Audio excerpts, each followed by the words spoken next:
Eu sou aquele típico millennial que desde os 3 anos de idade tinha videogame em casa, jogava na casa do primo, aquela coisa toda. E eu sempre joguei bastante. Sempre tive uma relação forte com os jogos desde muito pequeno. Uhum. O que acontece é que, a partir do momento que eu entrei na faculdade de psicologia, a gente começa a entender questões do ser humano, né? Nos primeiros períodos, ali primeiro e segundo período, eu já tive muitas aulas de análise do comportamento, que é onde a gente aprende os fundamentos básicos do comportamento animal e dos seres humanos. E aquilo ali explodiu minha cabeça completamente.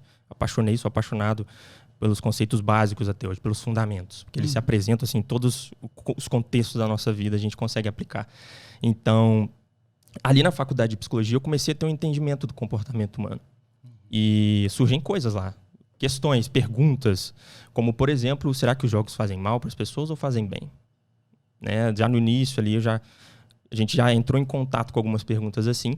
E logo, pouco tempo depois de entrar na faculdade, ali em torno de 2013, 2014, começaram a surgir assim, um boom de estudos nessa área de vício em jogos, porque isso foi para os manuais diagnósticos. Principalmente o DSM lá nos Estados Unidos, que é o Manual Diagnóstico de Transtornos Psiquiátricos. É como se fosse uma enciclopédia de transtornos que a gente da saúde mental usa para entender critérios de diagnóstico e saber avaliar isso nas pessoas. Lá começou a surgir essa ideia do vício em jogos. Eles chamaram de Internet Gaming Disorder, transtorno do jogo pela internet. Isso é recente? Tem muito tempo isso? Foi em 2013, no DSM-5, que começou a ser tratado como um transtorno. Tipo, vamos diagnosticar isso.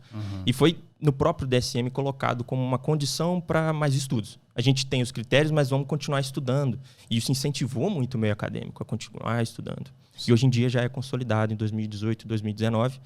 No CID-11 já foi consolidado o transtorno do jogo como sendo uma condição, sendo um problema psicológico de fato.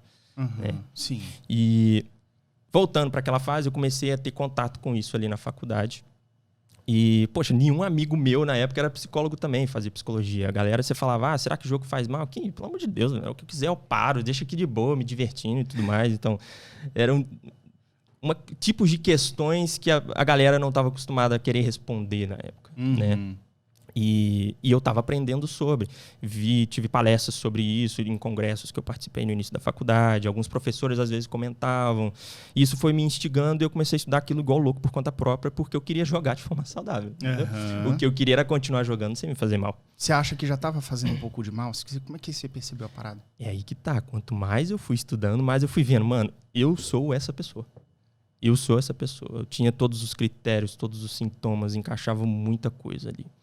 E o principal, cara, resumindo bastante, é que os jogos, eles acabam tomando um protagonismo muito grande na vida da pessoa.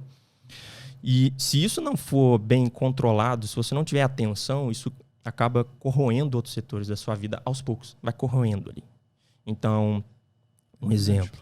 Durante a maior parte do meu período escolar, eu não era um bom aluno, não tinha boas notas. Inclusive, os professores faziam questão de falar, você não é um bom aluno, você não é bom, não sei o quê. Você podia ser igual a sua irmã, aquelas coisas, né? Nossa. E aí, eu não tinha boas notas, mas eu não estudava nada, cara. Eu passava de ano, e isso já era excelente para alguém que não estuda nada. Pensa bem, só que eu não conseguia enxergar isso. Eu era a pior nota da sala, eu era aquele cara. E eu jogava bastante. Eu não estudava porque eu jogava, mas ao mesmo tempo eu continuava tendo um mau rendimento e uma visão, uma comprovação de que eu não era um bom aluno, que eu não era uma boa pessoa, porque eu tinha um péssimo rendimento porque eu não estudava. Então você percebe que isso forma um ciclo? Um ciclo?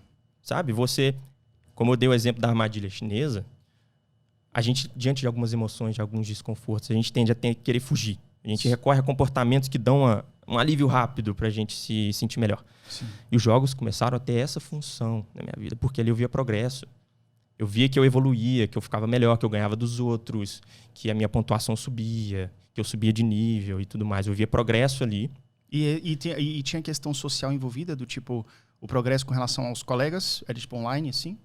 Não tanto naquela época ainda. Sim. Isso começou a aparecer mais pro final da adolescência, ali, quando eu tava mais, deixa eu ver, ali em torno dos 15, 16 anos. Foi aí que eu comecei a entrar mais nos jogos online com amigos meus. E aí, cara, juntou tendo todo aquele reforço social, né? De você ser um bom jogador no negócio, de você mandar bem e tudo mais, né? Mas eu era um jogador muito solitário. na maioria das vezes, porque eu gostava de ver o meu próprio desempenho. Era uma coisa muito pessoal. E muitas pessoas acabam caindo nessa. Mas por que que isso acontece também? No início, lá quando eu tinha 3 anos de idade, os jogos não tinham essa função de suprir alguma perda, alguma coisa emocional, alguma dificuldade, algo que me incomodava e eu não sabia lidar. Mas, por ser um comportamento que eu já tinha sustentado e que eu sabia que trazia prazer, que me fazia bem, acabou sendo uma via rápida para sair do desconforto, para se livrar do desconforto. Né? Pô, chega uma nota ruim na sala de aula, você fala, caramba, que merda, né? Sou ruim, não consigo e tal. E aí chega em casa, joga a mochila em cima da cama, senta no computador e vamos. Entende? E aí é outra vida, né? Você tem uma vida fracassada, entre aspas, na escola e uma vida vitoriosa. O que tu vai escolher? A vida fracassada ou a vitoriosa? Começa a ter essa dualidade. Acontece isso, exatamente. Esse conflito de ideias, né? E quanto mais você vai se prendendo a uma coisa que te dá prazer momentâneo, que você vê progresso ali, etc., mais você deixa de olhar para as outras questões. Mas a vida tem isso, ela não para não, cara. Ela continua, as coisas continuam acontecendo. Então, como eu falei da armadilha chinesa, eu comecei a usar os jogos como escape. Para me livrar de problemas, para me livrar de pensamentos ruins. Às vezes, amigos meus chamavam para sair, eu não estava afim, porque ia ser desconfortável, ia conhecer gente nova, ia ter muita gente, o que eles iam pensar de mim e tal. Prefiro ficar em casa jogando. Vou poder hoje não? Vou ficar em casa aqui, tô meio mal, e etc. Já teve paciente meu. Isso é engraçado. Pode falar. É engraçado até certo ponto, porque é preocupante também. Tragicômico. Exato. Seria como se não fosse trágico. Ele chegou a pesquisar na internet fotos de pessoas tomando soro no hospital. E ele cortava só o braço e quando ele não queria fazer alguma coisa, ele mandava para os amigos. Cara, eu tô no hospital, tô passando mal, tô tomando soro. Não posso ir. Caramba. E aí ele ficava em casa jogando até de madrugada. Entende? Então você percebe que a gente começa a querer se livrar de algumas coisas recorrendo a comportamentos. É muito comum a gente recorrer a algum tipo de comportamento que dá prazer rápido pra gente se livrar de desconforto, sabe? Isso acontece com bebida, isso acontece com pornografia, isso acontece com jogos, isso acontece com qualquer tipo de droga, e às vezes até com medicamento, né? Então, no meu caso, o que me desconfortava era esse desconforto que eu sentiria caso eu estivesse interagindo com as pessoas, de conhecer pessoas novas, adolescência, aquela fase, pô, você tá afim de uma menina, mas não tem aquela coragem, não tem aquela confiança. Sim. E os jogos entravam como uma luva aí, preenchendo isso tudo, me dando um senso de eficácia muito bom, de que eu conseguia, de que eu era bom, eu ganhava tudo, sabe? Cara, eu queria fazer um adendo. Eu sempre gostei de jogar também. Uhum. E eu já contei nas minhas histórias aqui, que eu tenho o TDAH descomplicado e tudo, que fala muito de dores minhas, né? E eu tinha esse problema também na adolescência de ser muito retraído e ter medo mesmo de aproximar de meninas. Era uma parada assim, como eu tinha sido rejeitado na infância por figuras femininas, aquilo meio que ia... Pô, ser rejeitado por uma mulher é tipo, sei lá, quase que a morte. Coisas de medo, né? Da psicologia que a gente vai tratando ao longo do tempo com a terapia. Sim. Mas eu lembro muito bem, cara, que eu jogava isso lá em 2000, 2001, tá? Eu sou um pouco mais antigo que você. Então, pô, os primeiros The Sims, tá ligado? Sim, eu joguei os primeiros The Sims também. E os primeiros The Sims, cara, era o lance, tipo assim, cara, aqui eu tenho socialização, aqui eu clico pra conversar com a mulher, eu caso, eu tenho filho, mas eu não tenho coragem de fazer isso na vida real. É tipo... Você começa a criar uma vida paralela. Não chegou a ser tipo assim, só mexo no The Sims, mas eu me sentia mais confortável interagindo no The Sims e muito menos confortável na vida real, cara.